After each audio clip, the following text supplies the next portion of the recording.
7 conditions that can be misinterpreted as anxiety by your doctors.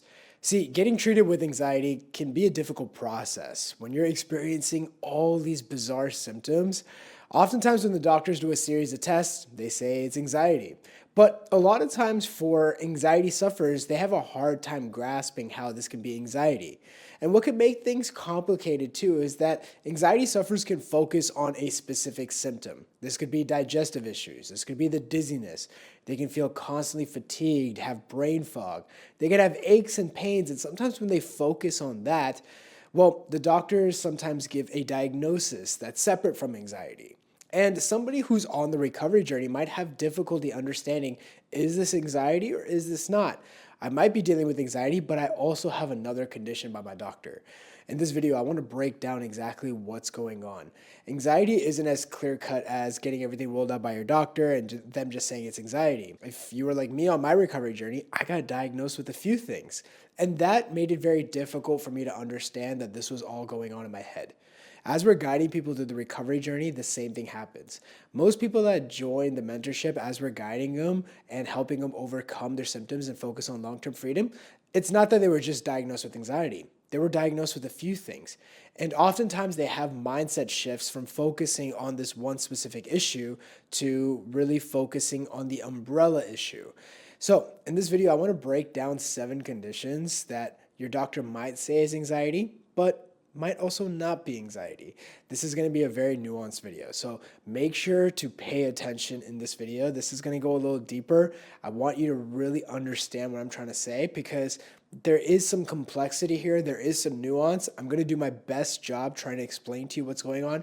And the goal is that this brings some clarity on your own recovery journey. And what I'm showing you here, you can apply on your own recovery. So let's get it started. Now look, if you're on the recovery journey, your doctor does play a critical role in this process. Your doctor's main job is to make sure that there's no hormonal issues, that there's no nutrient deficiencies, that your organs are working exactly as they should, and that your blood tests and all the other tests that your doctor feels is relevant is clear and normal. But what happens is that when anxiety sufferers go to their doctor, they tend to be hyper-focused on a specific symptom. Like for me, it was digestive issues.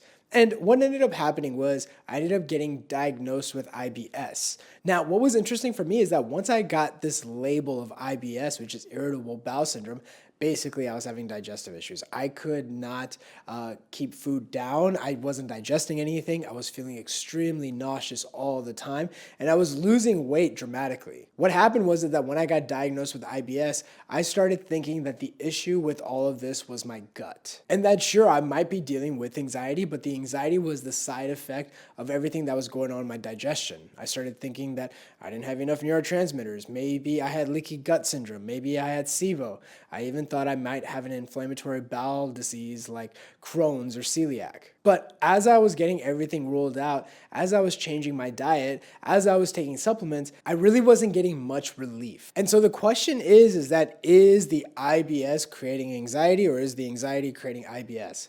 It's important to understand that when your doctor gives you this diagnosis, it's to help other doctors identify what's going on. Let's say if you move from one doctor to another doctor, if they see on your medical records that you're dealing with IBS, your doctor knows very quickly. However, I want you to look at this a little bit differently. I want you to look at what you're dealing with isn't necessarily anxiety or IBS, but really what you're dealing with is a nervous system sensitization issue. What makes things even more complicated is that in some situations, the IBS can be caused by food sensitivities. Some people might develop intolerances, and because of that, they start developing IBS. Now, the doctors say there's not really anything wrong, and so they give this default diagnosis of IBS. And so the way I would approach this is to do diet changes. If you need to work with a nutritionist, that's fine. But if you're not finding relief, then the issue is, again, a nervous system sensitization issue. Now, this leads me to the second condition, which is fibromyalgia. This is a chronic condition characterized by muscle and bone pain, constant tenderness, and general fatigue. Fibromyalgia comes from the Latin fibro, which is fibrous, mya, which is muscle, and algia, which is pain. What can happen is a lot of people are dealing with pain that are mysterious.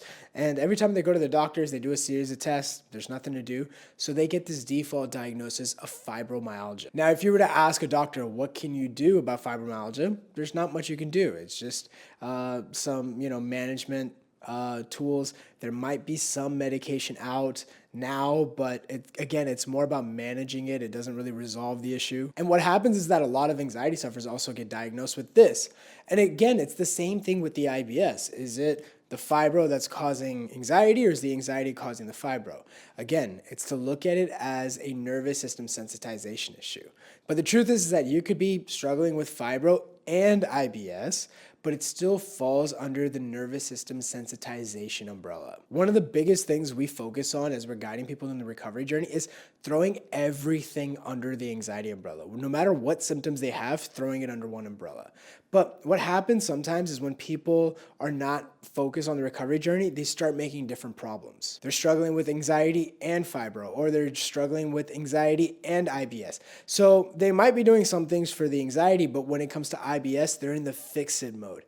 And when you do that, the approach doesn't work. The problem that occurs is that a lot of these diagnoses become identities. People start thinking, oh, I'm struggling with this, so this is not anxiety, it's separate, because it has its own label. Now look, this isn't a black or white thing, and this is why anxiety recovery can be kind of complicated, which is sometimes it falls under the sensitization umbrella. Sometimes it's separate. It's hard to say. In this video, I'm really breaking down conditions that are misdiagnosed with anxiety, but still fall under the sensitization umbrella. You could be diagnosed with things that are outside of anxiety.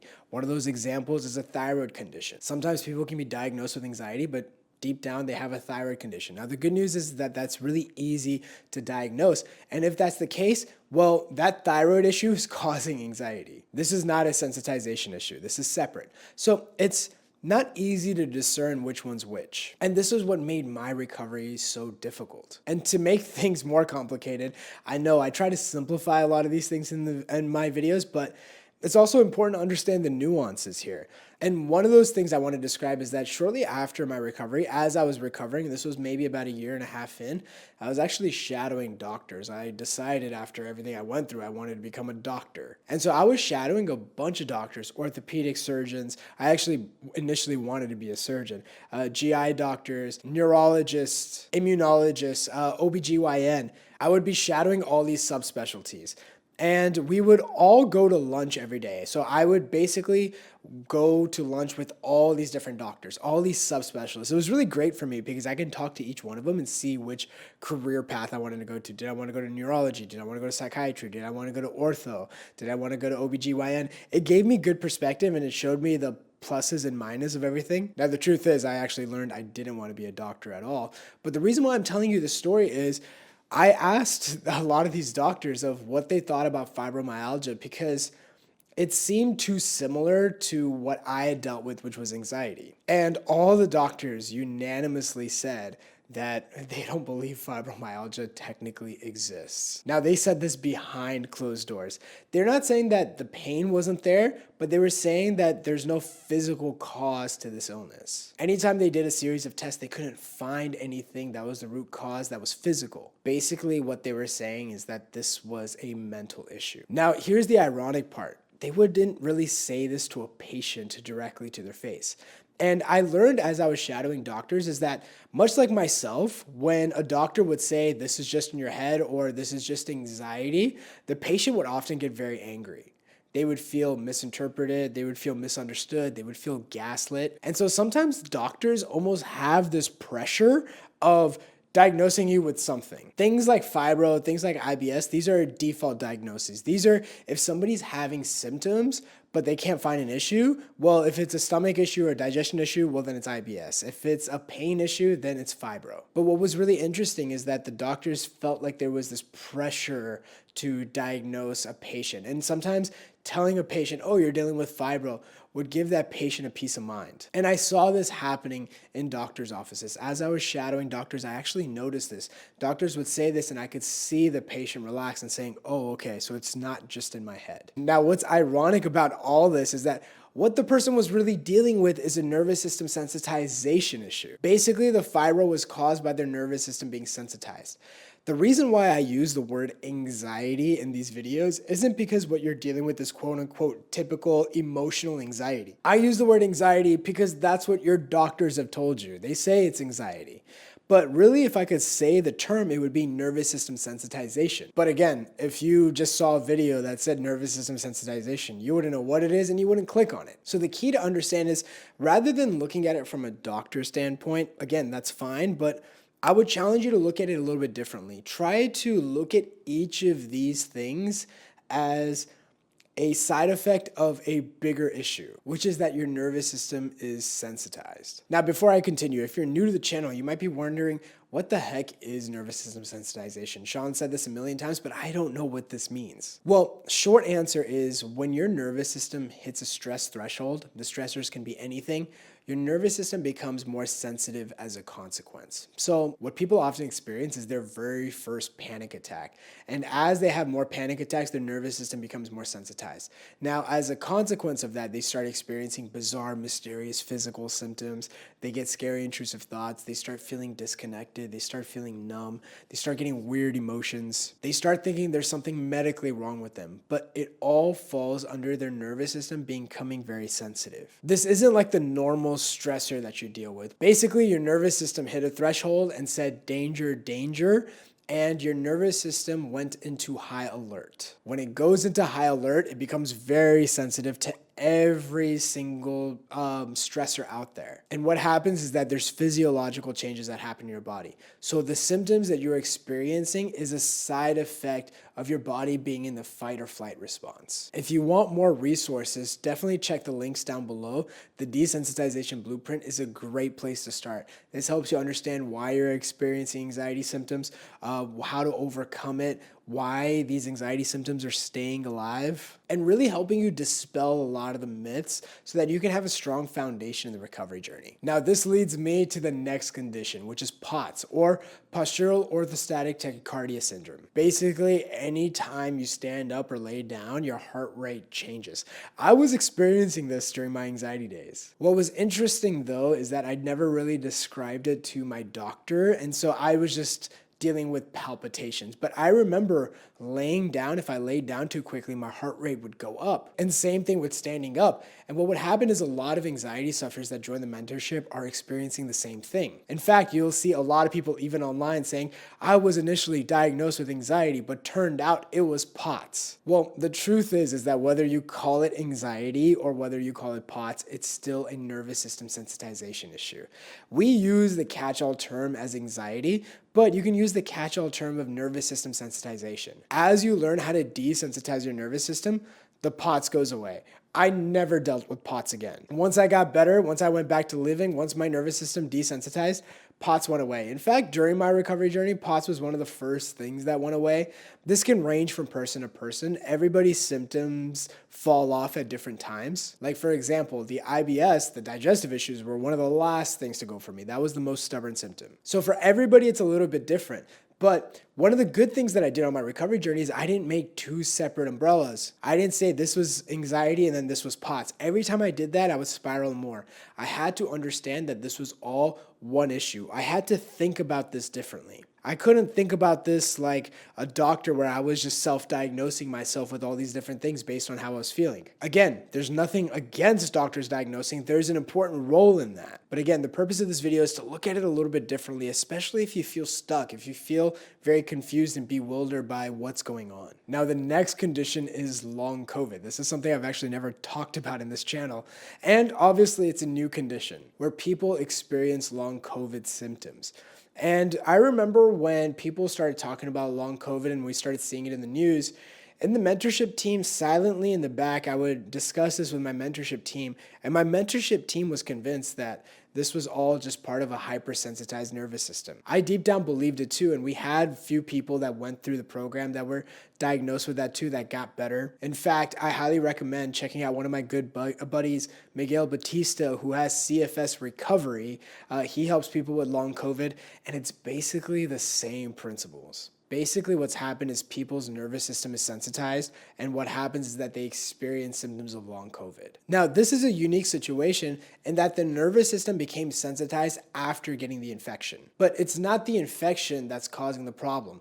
The infection might have triggered somebody to fall into the sensitization cycle, but it's not the infection that's keeping them there. And speaking on chronic fatigue syndrome, chronic fatigue syndrome is another example of your nervous system being sensitized. See, when somebody is dealing with anxiety or someone's been told you have anxiety, if you're feeling constantly tired, if you're feeling exhausted, if just looking at a screen feels difficult, if standing up is feeling like you're climbing Mount Everest, saying it's anxiety isn't very relatable. But again, it all falls under the sensitization umbrella.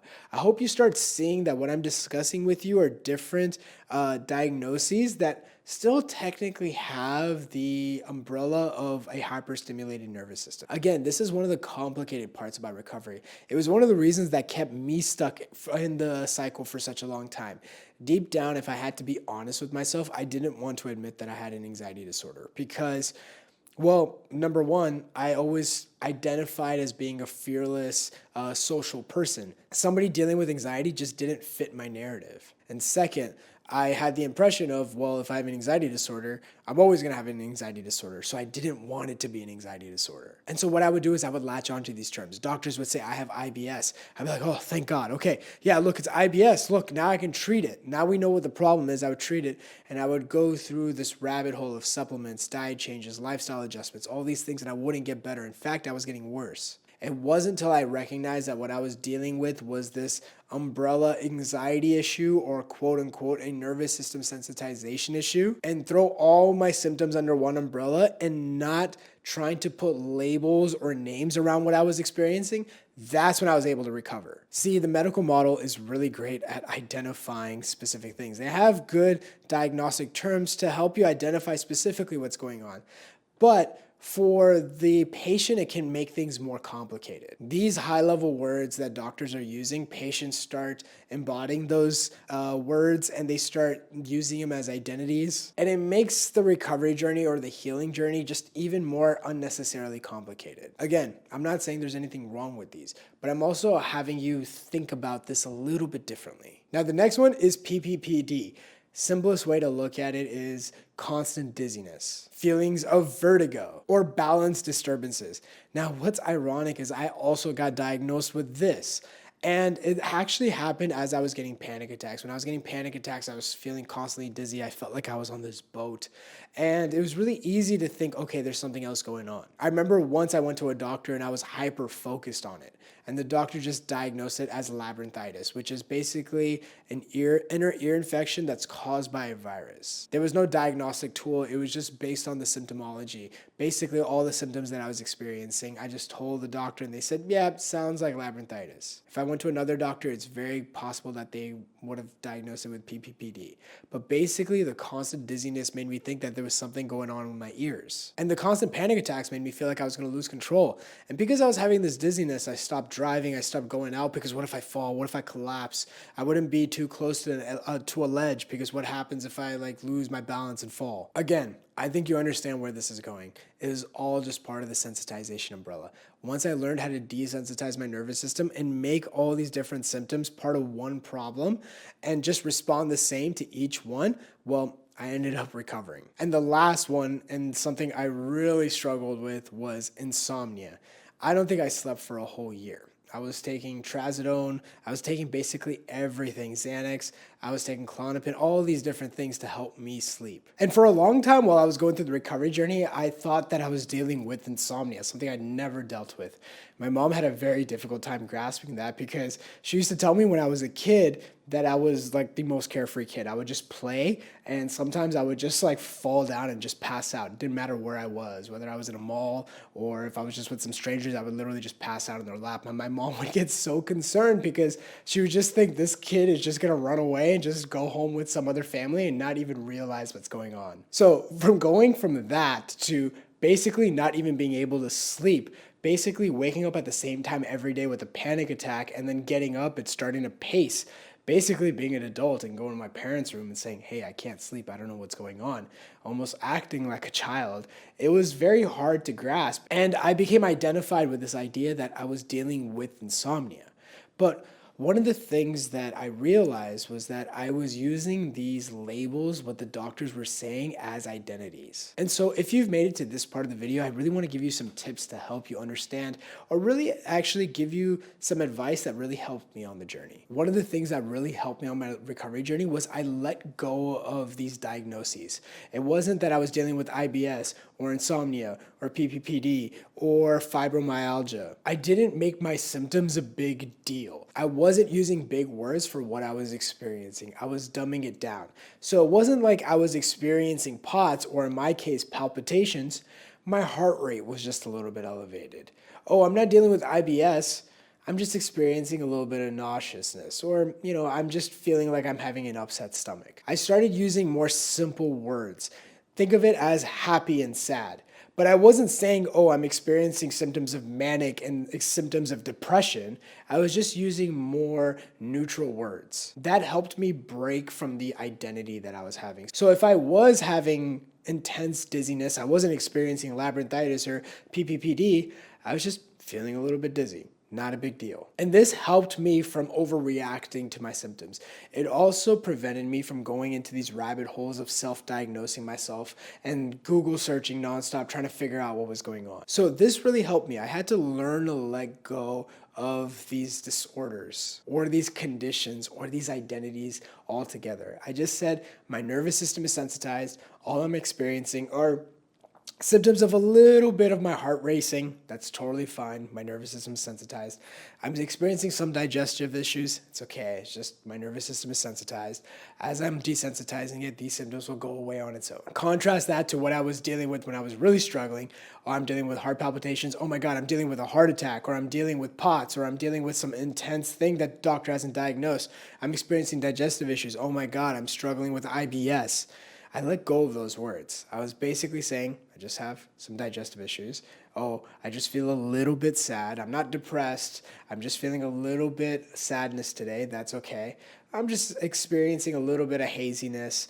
And, these are the terms that I would use instead of these big words that I was, looking up on the internet. So I hope this video helps. I'll put some resources down below, including recovery stories, what people have said that they also had, and how they recovered, as well as other programs and other things that's going to help you on the journey. And while you're here, if you're really still focused on learning more, I highly recommend checking out this video right here.